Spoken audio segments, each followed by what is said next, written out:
एक viral video जिसने रातों रात शहर का माहौल बदल दिया। क्या सिर्फ एक गलती भरी टिप्पणी देश के राजनीतिक तंत्र को हिला सकती है? गाजियाबाद की उस नाबालिग लड़की के 1 मिनट के लहजे ने कैसे पुलिस स्टेशनों, राजनीतिक दफ्तरों और सोशल मीडिया के बीच जंग छेड़ दी? किसने उसे प्रेरित किया, किसने उकसाया, और क्या कानून के हाथ उसकी रक्षा करेंगे या सख्ती दिखाएंगे? इस रिपोर्ट में हम उजागर करेंगे घटनाक्रम के हर पहलू, कानूनी जटिलताएं और जिन राजों का किसी ने खुलासा नहीं किया, उन्हें भी। अंत तक जुड़े रहिए, क्योंकि सच के कई चेहरे अभी सामने आने बाकी हैं। मामले की शुरुआत में एक किशोरी का सोशल मीडिया पर एक वीडियो वायरल हुआ, जिसमें उसने मुख्यमंत्री योगी आदित्यनाथ तथा केंद्रीय गृह मंत्री अमित शाह के विरुद्ध, साथ ही गाय और धार्मिक भावनाओं को लेकर आपत्तिजनक और विवादास्पद टिप्पणियां की। यह वीडियो स्थानीय स्तर पर बहुत जल्दी फैला और सोशल प्लेटफॉर्म्स पर बहस का विषय बन गया। कैलेंडर के लिहाज से यह घटनाक्रम उसी सप्ताह के भीतर सामने आया और स्थानीय पुलिस तथा प्रशासन ने वायरल क्लिप का संज्ञान लेते हुए जांच शुरू कर दी। वायरल होते ही कई लोगों और संगठनों ने इस मामले पर तीखी प्रतिक्रिया दी। कुछ ने लड़की के खिलाफ आपत्ति जताई और कुछ ने यह कहा कि सोशल मीडिया पर अभिव्यक्ति की सीमा पर चर्चा की जरूरत है। वहीं परिवार के पास भी दबाव बढ़ा और स्थानीय सामाजिक टीका टिप्पणी ने स्थिति को और जटिल बना दिया। प्रशासनिक रूप से तत्काल कार्रवाई के हिस्से के तौर पर स्थानीय पुलिस ने वीडियो के आधार पर संबंधित धारावार एफआईआर दर्ज की तथा बताया गया कि नाबालिग होने के कारण विशेष नियमों और प्रक्रियाओं का पालन किया जाएगा, जिससे यह स्पष्ट हुआ कि मामले की संवेदनशीलता को देखते हुए पुलिस मामले की संवेदनशीलता और नाबालिग की पहचान गोपनीय रखने की भी कोशिश कर रही थी। मीडिया रिपोर्ट्स में उल्लेख है कि पुलिस ने प्रारंभिक रूप से वीडियो के स्रोत, रिकॉर्डिंग समय और उसमें दिख रहे व्यक्ति की वास्तविक पहचान की पड़ताल शुरू कर दी। साथ ही सोशल मीडिया प्लेटफॉर्म्स पर वीडियो हटाने के लिए आवश्यक अनुरोध किए गए और तकनीकी साक्ष्य संग्रह का काम भी चलाया गया। राजनीतिक प्रतिक्रिया मिली जुली रही। कुछ राजनीतिक दलों और स्थानीय नेताओं ने इस घटना की निंदा की और संवैधानिक रूप से परिभाषित अभद्र टिप्पणी को सामाजिक तनाव बढ़ाने वाला बताया, जबकि नागरिक स्वतंत्रता के समर्थक और कुछ सोशल अधिकारवादी वर्गों ने यह प्रश्न उठाया कि अभिव्यक्ति की सीमा क्या है और क्या नाबालिग के साथ कठोर रूप से व्यवहार किया जाना सही है। केंद्र सरकार या प्रधानमंत्री कार्यालय से इस घटना पर कोई विस्तृत व्यक्तिगत बयान सार्वजनिक स्रोतों में तत्काल तौर पर नहीं मिला, परंतु कई बार ऐसे मामलों में केंद्र या उच्च स्तरीय नेताओं के कार्यालयों से सामान्य रूप से यह कहते हुए बयान आते हैं कि कानून के दायरे में कार्रवाई की जानी चाहिए और संवेदनशीलता बरती जाए। इस बार भी केंद्रीय नेताओं के आधिकारिक चैनलों पर न तो कोई नया कठोर आदेश और न ही कोई फांसी जैसी अति दंडात्मक कार्रवाई की सूचना उपलब्ध हुई। जिन रिपोर्ट्स का मैंने संदर्भ लिया है, वे यह स्पष्ट करती हैं कि किसी भी व्यक्ति को बिना न्यायिक प्रक्रिया के धर्म, नेता या संवैधानिक पद के खिलाफ दिए गए शब्दों के आधार पर सजा नहीं दी जा सकती, और ऐसी सजा तभी दी जा सकती है जब अदालत दोष सिद्धि के पश्चात विधिक दंड सुनाए। राज्य के स्तर पर मुख्यमंत्री योगी आदित्यनाथ की ओर से सार्वजनिक मंचों या उनकी आधिकारिक सोशल हैंडल्स पर इस विशेष वायरल क्लिप के संबंध में कोई व्यक्तिगत विस्तृत सार्वजनिक अपील या अति कठोर सजा की घोषणा रिपोर्ट्स में सामने नहीं आई। स्थानीय प्रशासन के प्रवक्ताओं और पुलिस ने यह कहना प्राथमिकता दी कि कानून अपना काम करेगा और नाबालिगों के मामले में बच्चों से संबंधित संस्थान और बाल न्यायालय की प्रक्रियाएं लागू होंगी। कुछ समाचारों में यह भी कहा गया कि स्थानीय हिंदू समुदायों एवं संगठनों ने लड़की के विरुद्ध तीखी प्रतिक्रिया दिखाई और घर पर प्रदर्शन या दबाव के मामले भी रिपोर्ट हुए। ऐसे सामाजिक दबाव की वजह से परिवार और पुलिस दोनों ने सुरक्षा और शांति बनाए रखने के लिए कदम उठाए। कानूनी दायरे की बात करें तो सार्वजनिक रूप से उपलब्ध सामान्य जानकारी के अनुसार ऐसे मामलों में जिन धाराओं के तहत कार्रवाई हो सकती है, उनमें किसी भी व्यक्ति के खिलाफ मानहानि, सार्वजनिक शांति भंग करने वाली धाराएं, धार्मिक भावनाएं आहत करने से जुड़ी धाराएं और सूचना प्रौद्योगिकी अधिनियम के प्रावधान शामिल हो सकते हैं। पर यह भी याद रखना जरूरी है कि नाबालिगों के मामले में भारतीय कानून विशेष प्रावधान रखता है।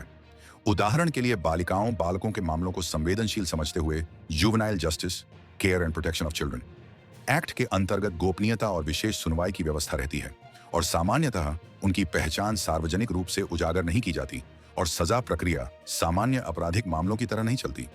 मीडिया रिपोर्टों में जहां एक ओर एफआईआर दर्ज होने की सूचना थी, वहीं किसी प्रतिष्ठित स्रोत में यह पुष्ट विवरण नहीं मिला कि उस लड़की को कोर्ट ने दोषी ठहराया और उसे फांसी या लंबी जेल सजा सुनाई गई।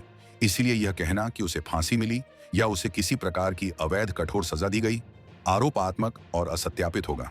सामाजिक राजनीतिक दायरे में इस घटना ने व्यापक चर्चा छेड़ दी कि युवा वर्ग और सोशल मीडिया की पहुंच ने किस तरह से असंयमित टिप्पणियों को राष्ट्रीय राजनीति शास्त्र के साथ जोड़कर बड़ा बवाल खड़ा कर दिया।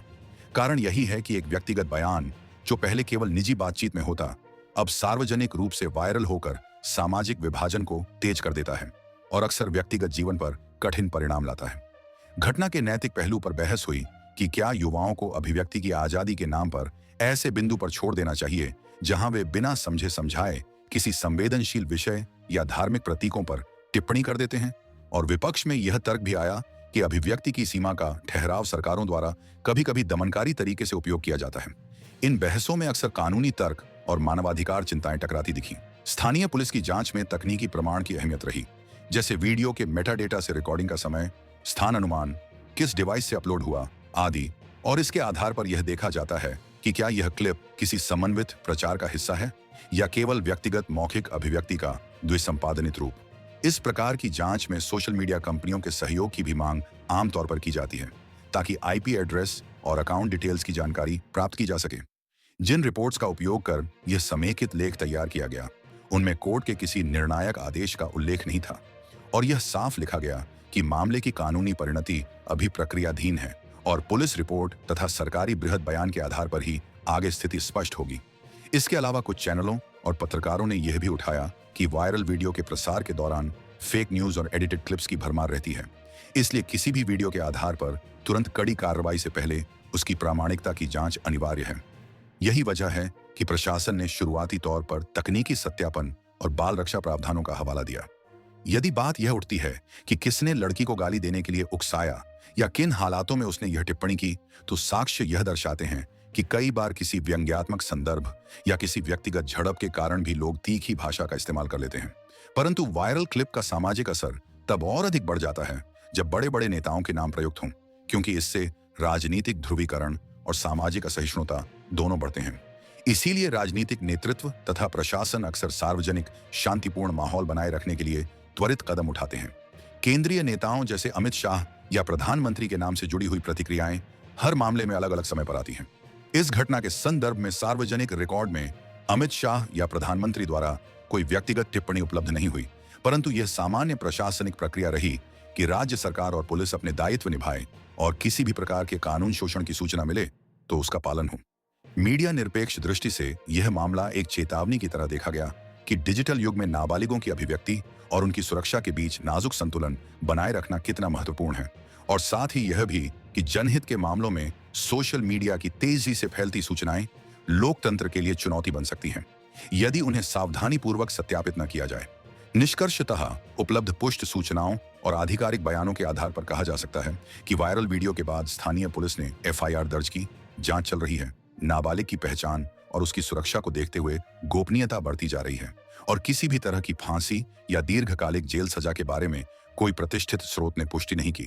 इसीलिए वर्तमान नतीजा यह है कि कानूनी प्रक्रिया चल रही है और मामले की अंतिम स्थिति केवल तभी सार्वजनिक होगी जब न्यायालय या पुलिस विभाग किसी आधिकारिक आदेश या प्रेस विज्ञप्ति के माध्यम से निर्णय जारी करें। फिलहाल यह स्क्रिप्ट उन रिपोर्टों, मीडिया कवरेज और सार्वजनिक प्रक्रियाओं पर आधारित एक समेकित, तथ्यपरक तथा चेतावनी सहित प्रस्तुति है, जिसका उद्देश्य है कि दर्शकों को घटना का पूरा परिप्रेक्ष्य मिले, संवैधानिक और मानव अधिकारों के आयाम समझ में आए और यह भी स्पष्ट हो कि किसी भी व्यक्ति के लिए न्यायिक सजा केवल मान्य प्रमाण और न्यायिक प्रक्रिया के बाद ही संभव है।